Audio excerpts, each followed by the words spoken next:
a really, really important, and I think increasingly important area of our work, and that is engaging with think tanks and engaging with the world beyond academia.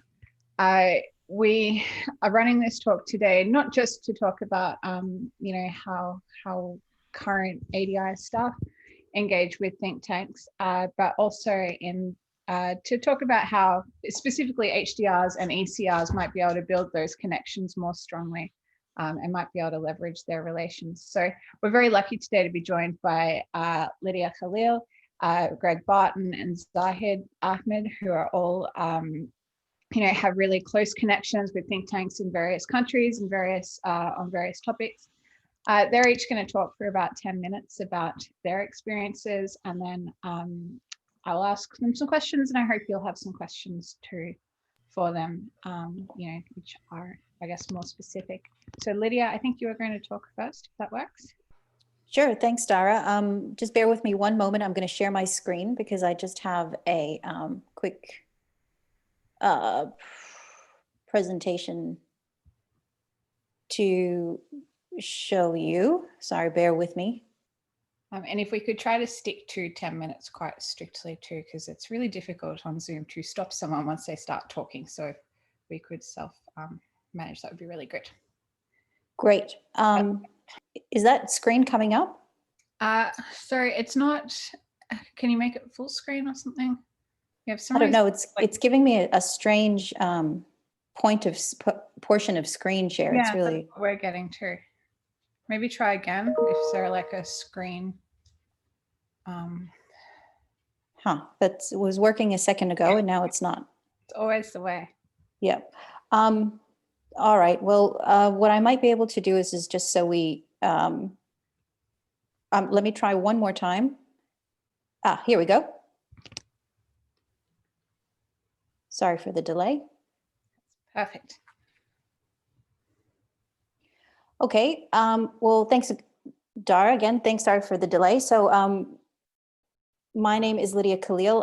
In addition to being an associate research fellow here at ADI, I'm actually here part-time, and most of my work is actually working in a think tank, which is the Lowy Institute for International Affairs.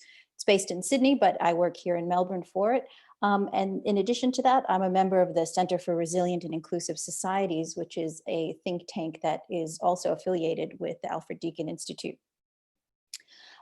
These are my current positions with think tanks, but I've had a pretty long career engaging with them or working with them both in the United States and Australia, which I hope can give me the experience to offer you some perspectives on what it's like to work for a think tank, engage with think tanks, and what the work of think tanks are, and how as researchers, if you're interested in a career with think tanks or even maintain your career in academia but engage more with think tanks, this advice might be a bit useful to you. So think tank is a word that kind of gets bandied around a lot, but what is it exactly? Well, I thought that this short quote by Thomas Medvedevich on his book, Think Tanks in America, was pretty concise and accurate. It's a hybrid institutional area situated at the nexus of the political, academic, economic, and media fields. This ability to blur the boundaries, I think, is one of the greatest assets that think tanks have. They've been founded traditionally and supported in a variety of ways. The real think tanks have really taken off post-World War II with the beginning of the Rand Institute in the United States and RUSI in the United Kingdom. And since then, that kind of area space has grown.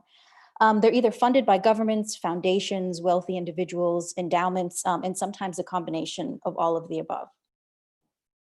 So what's the purpose of a think tank? I think it's important to understand the goal behind why think tanks are established and developed in order to understand how better to engage with them. The main goal really is to inject ideas in the public arena, which is similar to academia, but in a much more timely way and in shorter timeframes, and that are much more responsive to government priorities. So it's not just responsiveness to government priorities, it's also a means to inject new ideas and to influence the public debate and policy and to keep important issues in the public and the policy radar. So in short, if you work at a think tank or you engage with think tanks, government will look to you through your work in think tanks for policy advice, and the public looks to you for interpretation. So in this effort in engaging with think tanks, timeliness and responsiveness is really key. There's often a really small window that is there to shape both the policy debate and the public debate, and you need to be very attuned to these public and political landscape in order for your research work to have any influence. So that means having a willingness to work in sometimes a very fast-paced environment where the turnaround on research output is much shorter in think tanks than it is in academia.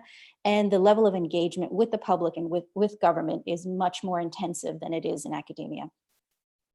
There's also this tendency, I think, in academia to believe that you have to collect all of your evidence, come to your conclusions before saying anything publicly about it or putting your research output there. Now, there are clear reasons for doing that research within the academic environment, but when you're working or engaging with a think tank, you're kind of expected to have this running commentary or conversation with both the public and with policymakers and the media in your area of research expertise. So what does the work entail exactly for a think tank?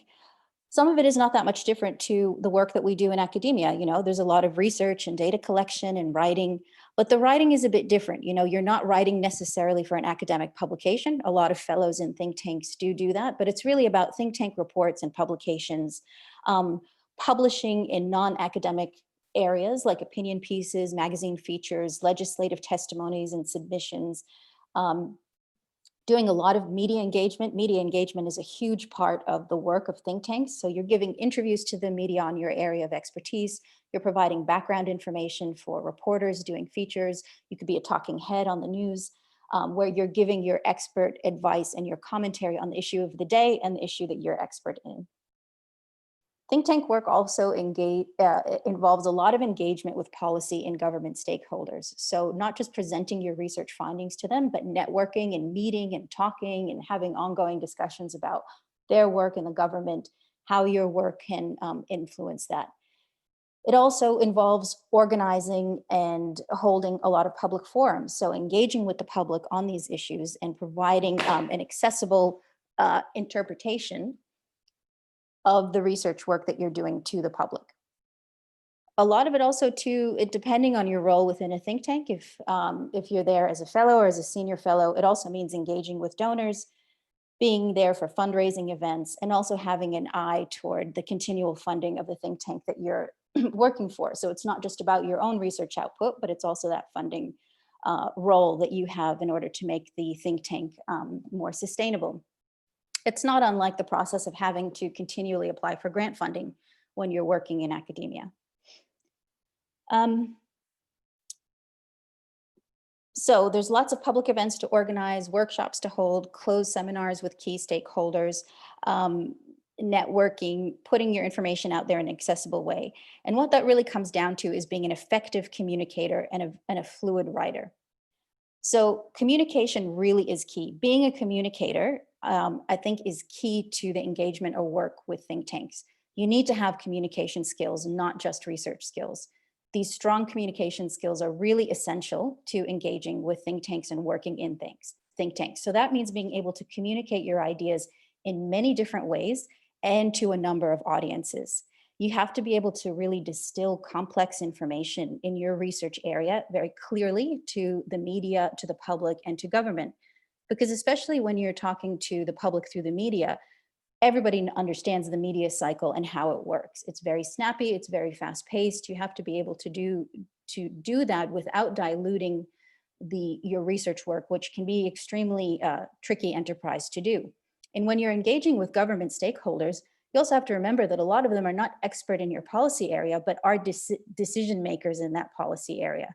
So distilling your research work in their related policy fields in a clear way is really key to that engagement. And you also have to have a willingness to put your ideas out there for public scrutiny and through various channels, including the media. And you have to have the willingness to engage with people outside of your area of expertise who come at it from, different theoretical angles than you do, ideological angles, political angles. And you have to have the patience and the wherewithal to really present those ideas to a non-expert audience, the people who are not in that kind of same cloistered academic environment that are very familiar with our language and our frameworks. And so speaking of language, if you engage with think tanks and the work that think tanks do, you have to adjust your language in a way where you're not relying on academic ease, like I like to call it, where you're not using words like heuristic or construct or epistemology. You can't rely on the academic shortcuts and the jargons that we do in an academic environment. So your language has to be very accessible when you communicate your research output. You also have to become familiar with other forms of transferring information and insight. So it's not just writing. So the work of think tank nowadays often involves a lot of blogging, social media, interactive videos, interactive website presentations of information, podcasting. All of these alternative communication and information vehicles are out there in the think tank space, and more they're becoming to be used rather than just writing reports or putting out publications. So I thought I'd end by just offering some practical advice based on some of my experience working in think tanks and with think tanks over the years. There's a number of limitations in terms of how to get your foot in the door working with think tanks. Full-time positions in think tanks are extremely limited, particularly in Australia. We have a very small think tank environment. And even if you look at it globally, there's not that many positions available, and they're often extremely competitive.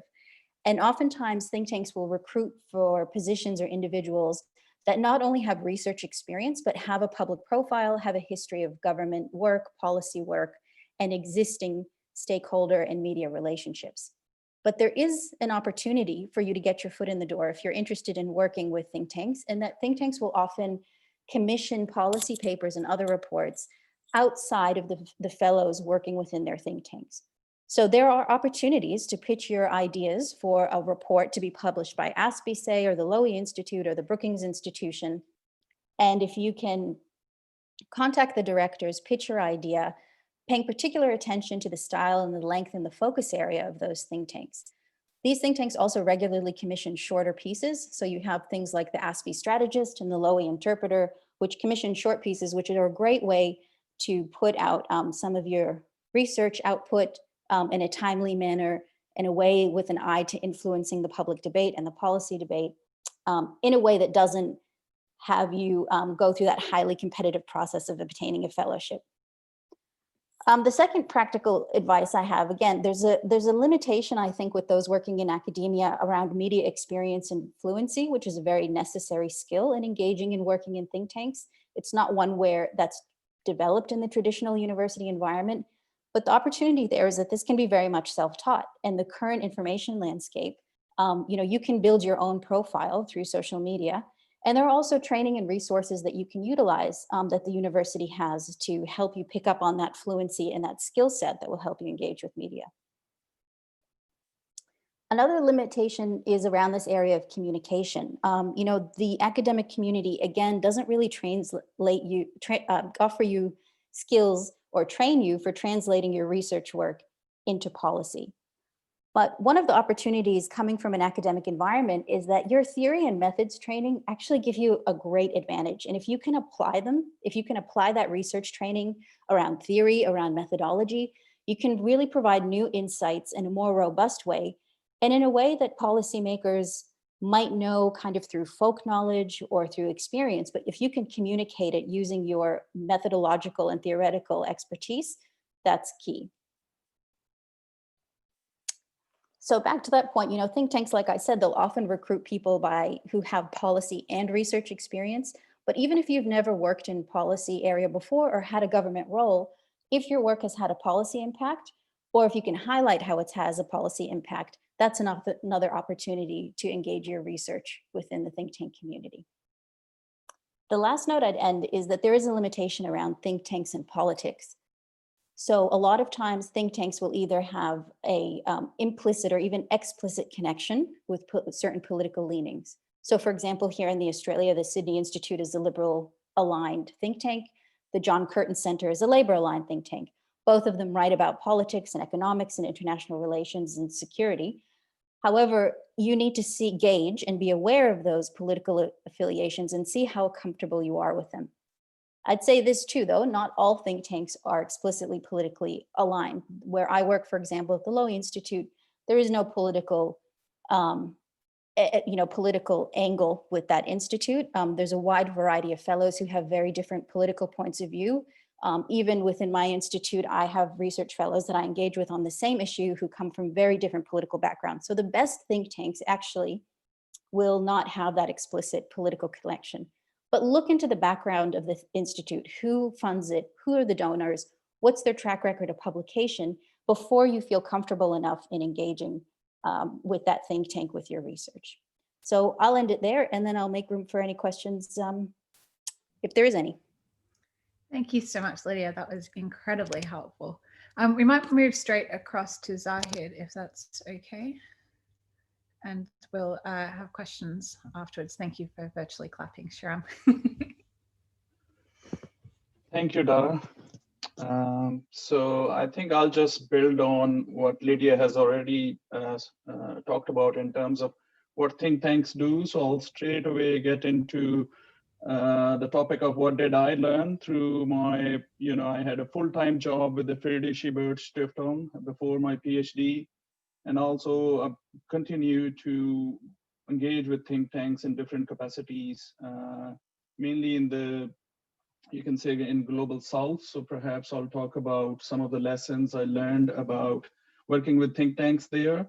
So first of all, they come in all shapes and sizes. Some are very small think tanks. Some are just institutions, but not really think tanks, but they call themselves think tanks. I can recall, Pakistan's ambassador to the UN. She came to one of my events in Islamabad, and she asked me who had I invited over to the event. And as soon as I talked about think tanks, she said, do we have any think tanks in Pakistan?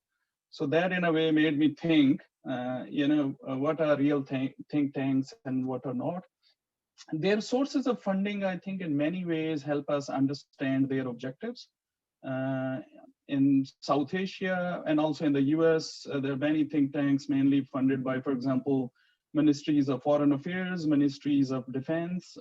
So in a way, they give you some indication of how they work. One key thing I learned is that most of those think tanks, if not all, they have a very vibrant network with, variety of stakeholders, policymakers, journalists. Lydia talked about the media outreach as well. So that's very, very important. Links with academia are important, but not, very important if you're working in a think tank. That was my experience. Having relationships with political parties, all kinds of political parties, very important. And I had to travel a lot across Asia, across Pakistan. So there was a lot of traveling. And I don't know how they are coping under the, these current travel restrictions, for example, because in think tanks, it's very common to travel a lot for networking, for rapport building, for organizing various events. And policy impact is just part and parcel of that, having a vibrant network, engaging in dialogues with all the different stakeholders. Media outreach, I can remember, we used to have weekly discussions with prominent journalists in-house. We used to invite them over for high tea. High tea is a very, very much, appreciated by the journalists. That I can tell from my experience. They used to come and basically informal discussions, nothing formal. So we used to have like, it's kind of like a happy hour, I think, in Australia, but in Friedrich Ebert Stiftung, we used to have weekly meetings with policymakers and also separately with the journalists. They don't like to collaborate with other think tanks. And this could be because they all have different agendas. And I remember once I raised this issue of collaborating with other think tanks, and it wasn't very much appreciated. So that's one of the limitations, I think, in terms of working in think tanks.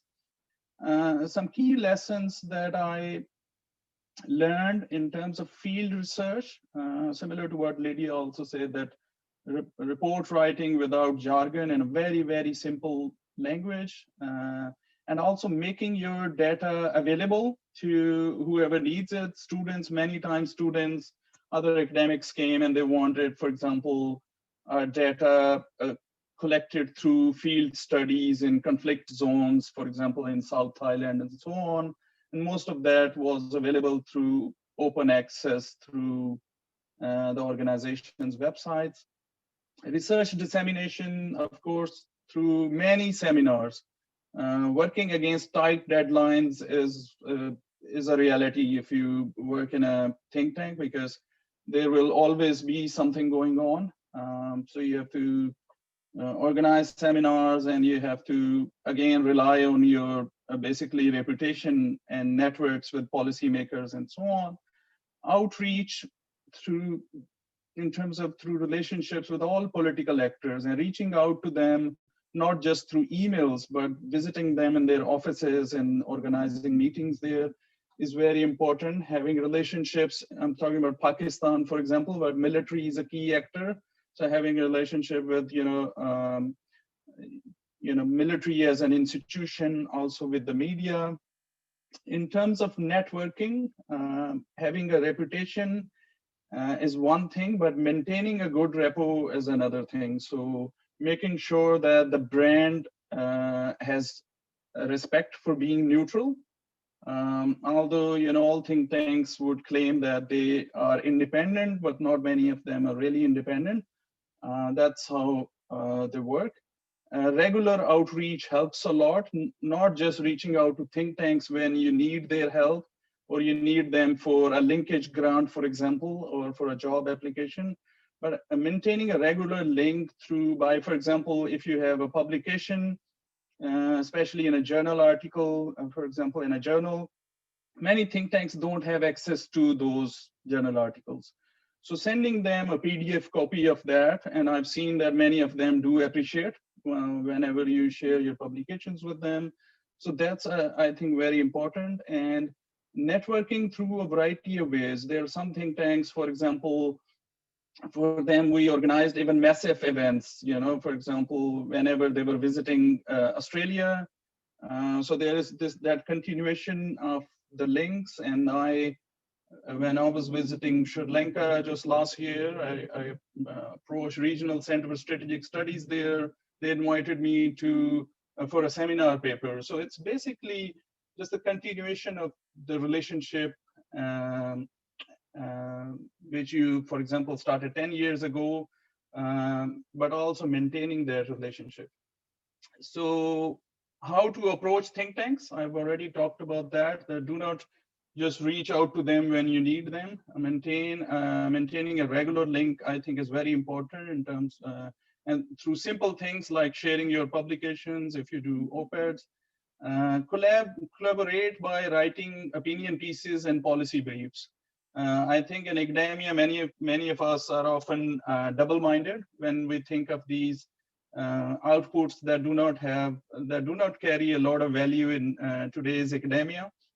But I think it's just a typical win-win sort of scenario where you also help think tanks, and down the line you can also collaborate with them. I can share examples from my relationship with the United States Institute of Peace.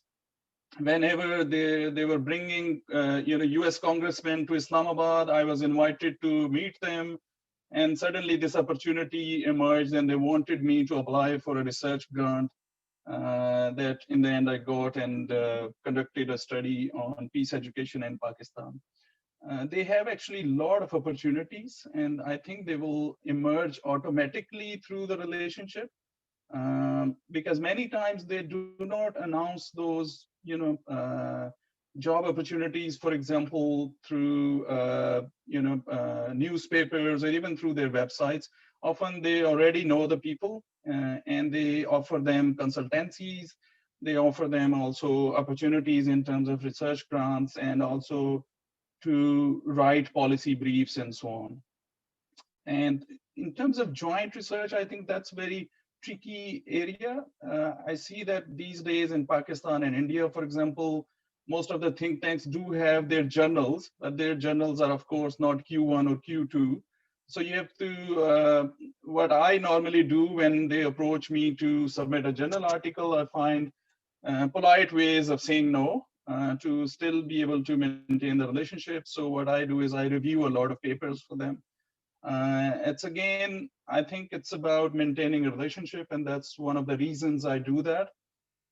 And another aspect of my engagement when I was working in think tanks was that whenever we organized any event, that its press release was almost published in all the newspapers locally. And that happened mainly because we had these ongoing relationships with the journalists and with the media houses. And so in terms of the jobs and how you can survive or you can get a job in think tanks, I think it's important to start from some level. If you're undergraduate, I think internships are often very good opportunities to get your foot inside the door. If you are an ECR, I think starting from policy briefs, or for example, here Loi has interpreter, for example, publishing opinion articles there. I think one way to collaborate with think tanks.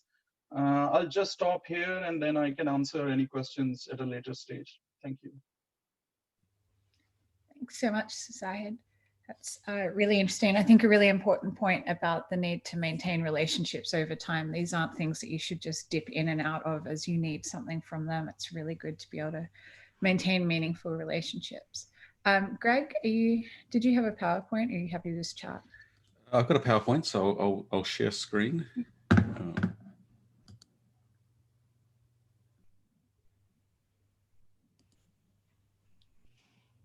Great. Perfect. My ancient iMac is a bit slow, so it'll creak into place. Is that screen sharing working fine? It's not full screen. Oh, yep, it's perfect now, actually. Yep, good. Yep. Good. Look, thank you very much. Thank you, Ihsan, for this idea, and Sharam, and thank you, Dara, for sharing this. I must confess, when Ihsan put this idea, I felt a bit of misgiving, mainly because, unlike Lydia and Zaid, I don't know that I've got any clear think tank background to share or to offer. The more I thought about it, though, the more I realized that, a bit like Forrest Gump, sort of bumping through life, my academic career, such as it is, has been in that sort of hybrid liminal zone of public engagement that has involved think tanks, and I'll share a bit about that, but certainly involved communication. And I think for a second reason, it's important to have this discussion because in a sense, ADI itself is a kind of a think tank. It's not a think tank in the sense that Lowy is. But it is good for us to think about whether it should be more like a think tank, and if so, in what ways. Of course, we're located mainly in Melbourne, and in Melbourne, there is a dearth of think tanks. Not to say there are none, but there's certainly a space for a strong think tank culture in Melbourne. The city suits it. But more importantly, the work that we're doing at ADI is very much public policy oriented. It's about making a difference in society. It's about issues that we care about, not just subjectively, but objectively. These are issues about human dignity and worth and rights and the way in which we structure society. And if we're to do more than just think about these things, we need to communicate to the whole of society, and we need to communicate to stakeholders, including government, to try and change things. And so that means at ADI, if we're to achieve our potential optimally, we need to be, I'd argue, in many ways, more like a think tank. So it's good to have that reflection. But let me just sort of briefly take you on my Forrest Gump journey. The think tank that I'm most directly involved with, I'm a non-resident senior research fellow at Hidayah. Hidayah is an unusual hybrid think tank itself. It's located in Abu Dhabi. It's funded to a large extent by European governments and other agencies, but it was decided to have a Middle East location for this virtual think tank focusing on questions of how to counter violent extremism. It was felt to be good to have that location in the Middle East, and of course, finding an ideal Middle East location is pretty hard. And in many ways, UAE and Abu Dhabi is ideal. but it has its own compromises and constraints. And one of them is that the focus of this think tank is very much about conferences and workshops. We had one at Deakin last year, which was a lot of work, but it was very rewarding. Many colleagues here, Lydia and Sharam and others, contributed directly to that. It was it was well worth doing, but that's the nature of that engagement. It's sort of this sporadic thing. This think tank began 6-7 years ago. It has done some really good work in moving the conversation forward collectively about how we think about this, particularly given it's got this Middle East base. It's also reached out into Asia.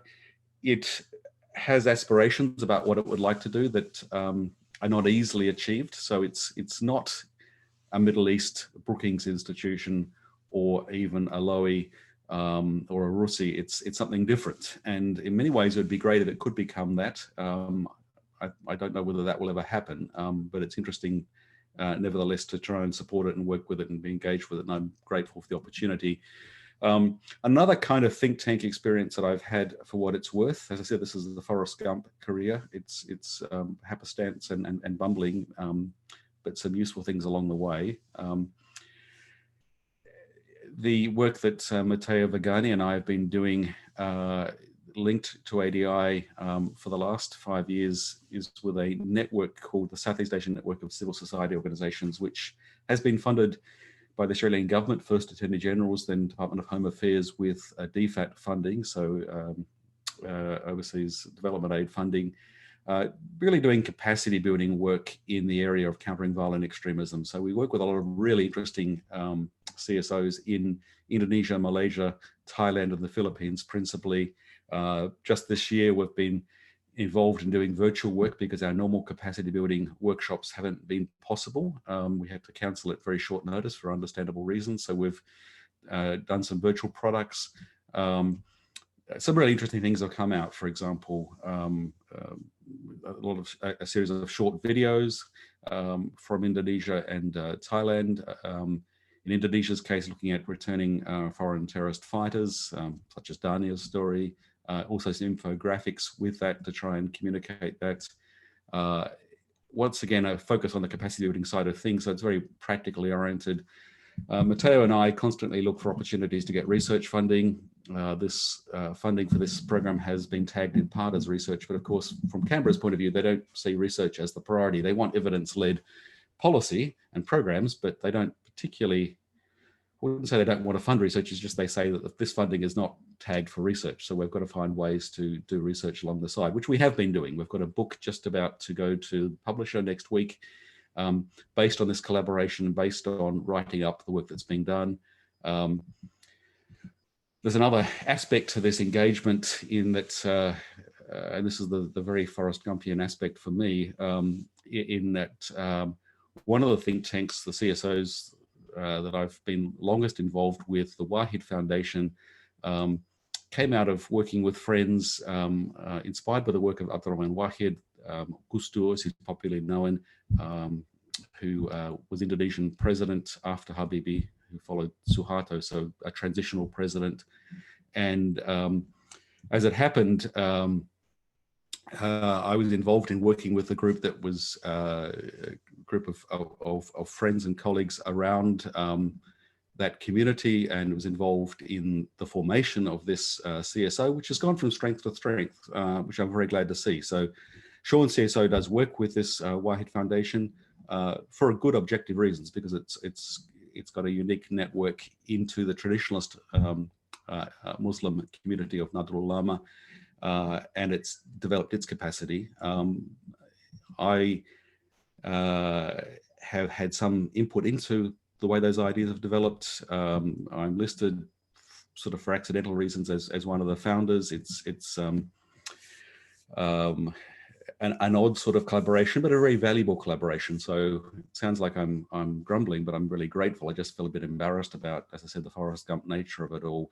A couple of other think tank intersecting experiences that I've had that touches on the points that Zaid and Lydia were making about opportunities to engage. Some of my recent publications, one in the ASPI Counterterrorism Yearbook, has come out of collaboration with ASPE, or occasional collaboration, not regular collaboration. I've written some pieces, including this. With these sort of things, you do wonder whether you wouldn't be better putting your time as an academic into a traditional academic publication. But it's tricky because these sort of think tank type publications come out more regularly. There's a more timely engagement. They engage more directly with a policy audience. And I think it's not either or, it's doing both. Another thing that's flowed from this ASPE collaboration is some engagement with Konrad Adenauer Stiftung in Germany, which is a party political think tank, but a really rather impressive one. It's quite remarkable. Konrad Adenauer Stiftung has a larger international network than many nations have in their foreign ministries, and it does some really good work. So I've been grateful for the opportunity to visit Berlin and Brussels several times with them. More recently, I was involved in a conference, my last overseas conference, which seems like a lifetime ago, in Singapore in January this year. And I engaged in that primarily because I was impressed by what CAS does, but also because it forced me to write a paper, write a chapter, which has just been published in this publication. And that was a good outcome. Once again, I could have put that time and effort into doing a traditional academic publication. It's the nature of this field, though, of working on violent extremism, that the think tank intersection is really valuable. Apart from that, I spent a lot of my time doing media. Throughout my career, I often wondered whether that's a mistake. I think on balance, it's actually worthwhile. But it comes back to this question: if we think that the issues we're involved in are of public worth and need public engagement, and we need to change policy, then we need to make that commitment, if we can. It's not for everyone, to try and do that public communication piece. So that's enough for me, I think. Thank you so much, Greg. It's been such a long and diverse experience for you. So thank you for sharing that. Before we open up to questions from the floor, I just thought I would ask a sort of a practical question of all of you, because it's, you know, we are sort of aiming towards ECRs and HDRs particularly today. But I'm wondering if you were starting out today, how would you start your relationship with think tanks? I know in my experience, you know, engagement with think tanks has always been something really important to me. I've never wanted to be an ivory tower academic. You know, I've always wanted to be you know, engaging with policy audiences. But I've also kind of felt that it's been something that's come on its own. Like, it hasn't been a matter of just writing short pieces for the strategist or that kind of stuff. It's sort of come as it's come hand in hand with building a reputation in academia. Like, I don't feel like I could have done one without the other. You know, it's sort of come from publications that I've written or that kind of thing that I've received invitations. So I'm wondering, what would you do, all three of you, if you were starting out today? What would you prioritize, or if you wanted to get into think tanks?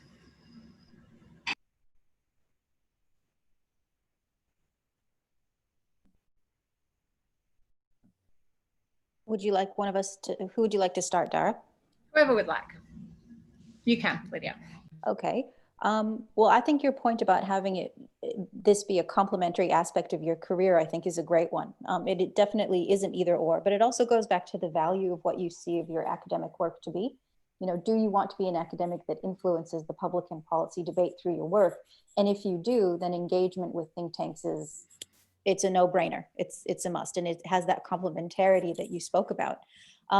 I think if I was early in this stage, and I can go back to thinking about how I first got involved in think tanks, really it's about pitching a publication in the first instance. But also, before you do that, just kind of get on think tank mailing lists that you're interested in, know who the fellows are, perhaps reach out to them individually about areas of shared concern or expertise or research area. You know, go to the events, see who they're bringing on board, because you're not only going to get the engagement with the think tank fellows and the infrastructure of the think tank itself, but also all of those other people that they have, you know, so the high profile speakers, the other stakeholders, all of those things. So, you know, reaching out, basic stuff, just like getting on mailing lists and see what type of work they do, and then pitching a publication. I'd start with the very easy low bar ones, like the interpreter or the strategist or things like that. And then probably move up, once you have some sort of track record and you're interested, to do some sort of longer think tank publication on your area. I mean, I can offline, I'd be happy to discuss with anyone on here the format for pitching to the Lowy Institute or other places. So because there's a particular way of doing it for each think tank, and some think tanks are more open to it than others. The more high profile and global ones, like the Brookings Institution and the Council on Foreign Relations, for example, much harder to break into. But I'd say back yourself. My first think tank publication, I was a master's student out of Georgetown University. My professor happened to be working at the Brookings Institution, and I said, hey, can I put my thesis as a publication? And they just happened to say yes. So you don't know until you back yourself and until you ask. I guess in some ways it's sort of a long game too. You don't necessarily walk up to Aspie or Lowy or someone like that and say, I'd like to write this, 50-page policy brief for you. Start, make yourself familiar, with how they work, get to know them before you come in and completely cold call them. What do you think, Zahid? How would you get started now? I'm just recalling, some of my experience when I was on the end of, giving funding. And the relationships I had with academics, and I'm thinking of how did they approach me. So often, it was through seminars and conferences that I think many of those academics were very visible to the foundation. And also when they submitted their, let's say, grant applications, they sort of did not undersell themselves. And also they did not emphasize or overemphasize that they were going to publish edited books or journal articles. I think from the foundation's point of view, and I think it's similar, Dara, in our project with Carnegie, I think many of such foundations are more interested in op-eds and policy briefs and having that sort of, for example, a database that you are building and its visibility. So I would approach through, for example, by attending their events to presenting at their events as well as a next step, and then exploring possibilities of more engagement. Thank you. I mean, there's lots of opportunities for that in Australia too, particularly with organizations like AIAA, who's only too happy to have people like us present. So there's lots of opportunities for that. What do you think, Greg? How would you start? Look, I think Zahid and Lydia and yourself, Dara, have summed it up really nicely. It's take the opportunities that come. The Australian Institute of International Affairs is a great available opportunity for us here in Melbourne, and it's good to engage with them. And I think to say yes to opportunities to present, but also to publish, even if the publications don't themselves seem that prestigious, it's a way of building your own capacity and getting a foot in the door and building a bit of a profile. One thing that needs to be recognized from a very selfish personal point of view is that if you learn to write well in that sort of public communications think tank space, for an academic, it's actually good for you. Academics often turn down their nose at that sort of public engagement.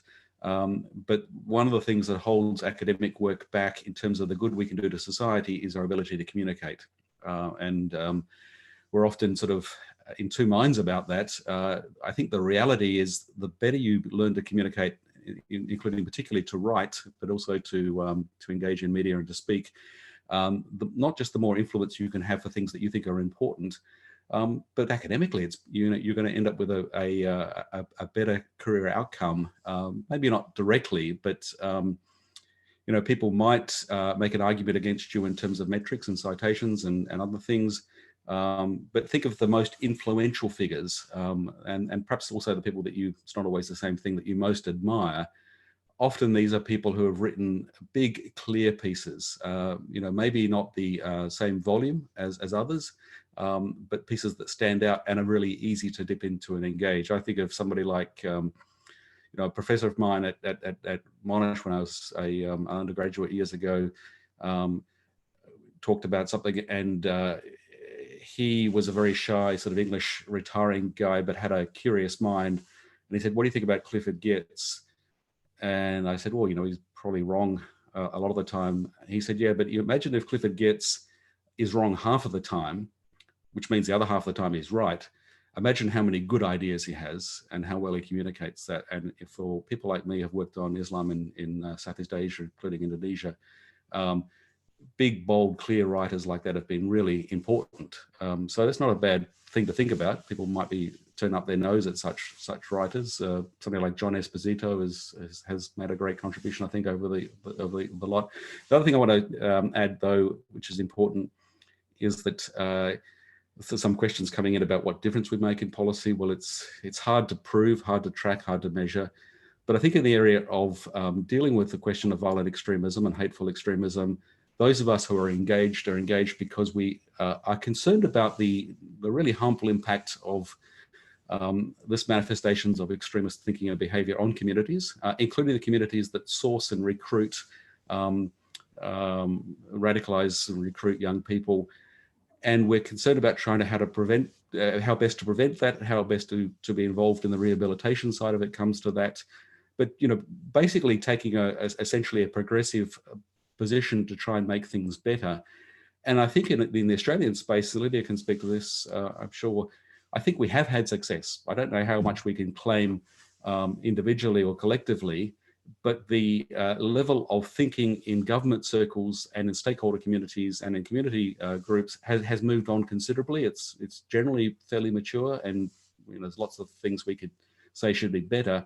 But I think we are cutting through. And one way you spot that is when you see a minister or somebody else stand up and give a speech that somebody's helped write for them or completely written for them, and they've picked up on little taglines that perhaps you've had some role in, but those catchphrases contain important insights into what priorities are, what principles are, and you think, well, okay, if it gets through to that level, then hopefully it's making a difference. I know that doesn't prove that you've changed what the minister or the department goes ahead and does, but it's some progress. Lydia, what do you think of that? Yeah, I largely agree. And like you said, it's hard to measure the level of influence. But at the same time, I would say that think tanks have had significant influence over the years on policy. For example, Brookings Institution and those who worked there immediately after the war were very successful in pushing for the rebuilding of Europe. The crisis group under Gareth Evans was hugely influential in policymaking.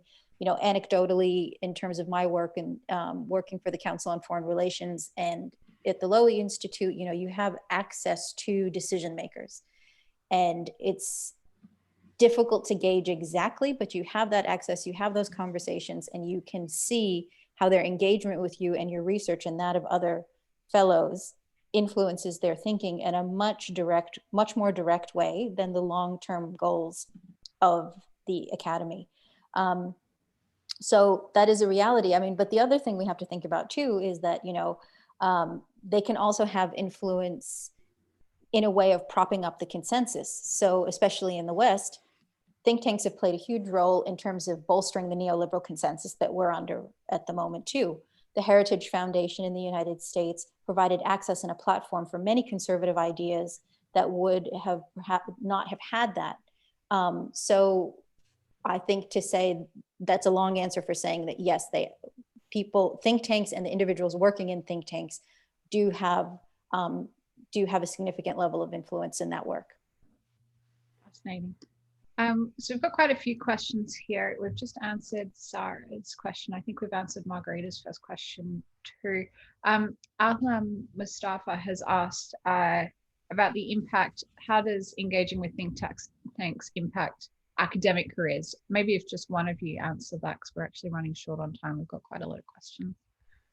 Do you think it benefits your academic careers? I think what Greg was saying before is really important, that we do benefit, like as writers, we become much better, much sharper from writing in those different formats. I think it definitely benefits there. But what Can I jump in on that question? Because I have a related question. And that is the point that I like it that Dara just smiles and leans back. So I'm reflecting back on what Greg was saying, that you're sometimes in two minds about writing for think tanks and writing for academia, and the pressures that we have. Zahid referred to it, the pressures we have for publishing in academic journals and accredited refereed outlets. So how do you negotiate that tension? How do you resolve that tension? Is it possible to resolve the tension? And should we bother resolving that tension? I think this goes back to the question about whether it advances academic careers. Did anyone have a, yeah, Zahid? Great. Okay, thank you. So this is often a personal struggle because I'm often asked by think tanks to, for example, publish in their journals. But when it comes to policy briefs, I'm usually very happy because I can build on those policy briefs and turn them into maybe journal articles at a later stage. But to answer the question in terms of engagement with think tanks and the career in academia, I would say it has helped me. I'm just speaking in terms of my personal experience. Having grants from, for example, USIP and think tanks in India and Sri Lanka are just few examples. But also I've seen that it has made my work more visible. Many of the think tanks where I have a very long mailing list to whom I send my publications for free, don't tell the publishers. And I've seen that by virtue of doing that, my citations have actually jumped up quite a lot in the past couple of years. If a H index is important and you consider it is important, then I suggest that you do engage with think tanks. And if, for example, they cite your work, that is something you can view as some kind of impact. And some of my work is even referenced in some of the policy documents as well in Pakistan and also at the level of the UN.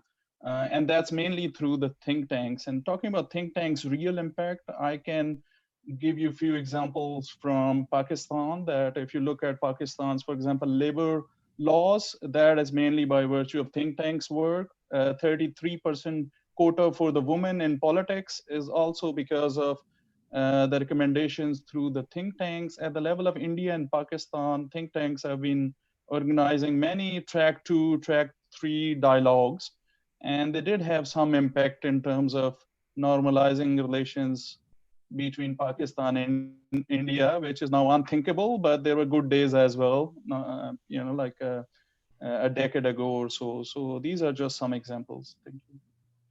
Dara, can I quickly jump in just to follow up with something that Zahid said about publications? There's, again, if you look at it from an either or perspective and you look at it from, I don't have time to do both. If you think about it as trying to kill two birds with one stone, it's actually much more doable. So for example, you can have a serious piece of academic output that gets published in a Q1, Q2 journal. You can take that and those insights from it and then translate it into a policy paper to pitch to publication for a think tank or to do a blog piece on it. So take the research that you've already done and try to figure out how to disseminate it in various formats that will serve all of your purposes. You actually can use your research to have an academic publication on that topic, have a blog post on it, have an opinion piece on it, and a policy paper. If you think about it creatively, you can turn one chunk of work into many, many different outputs. So if you think cleverly, it's actually not that much more onerous on your time in order to do that. And you'll have much more influence and much more reach and be able and have that satisfaction really of putting new ideas, your original output and your research into the hands and the minds of people who wouldn't normally access it out of the academy. Yeah, and I think that's really key too. I mean, it's those of us who are working on issues that are utterly relevant today, have an advantage here. But I think it's, I feel so much more comfortable writing for think tanks knowing that this thing that I've written is based on really serious research. This isn't just an op-ed that I've written today. This has actually got a real foundation of research behind it. And that, I think that makes for even stronger pieces as well. We've got a question from Margarita who's saying, where would it be most beneficial to publish to create a media name? Should it be Twitter or podcasts on certain topics or media articles on certain platforms? And if you're talking about pitching an article for them, do they have their own publishing platforms? The last question I can answer for you quickly, Margarita. A lot of the, most think tanks actually have their own blog or something like that. So ASPI has the strategist, Lowy has the interpreter. They all have their own. But what do the three of you think about where's most beneficial to create this sort of profile that you need?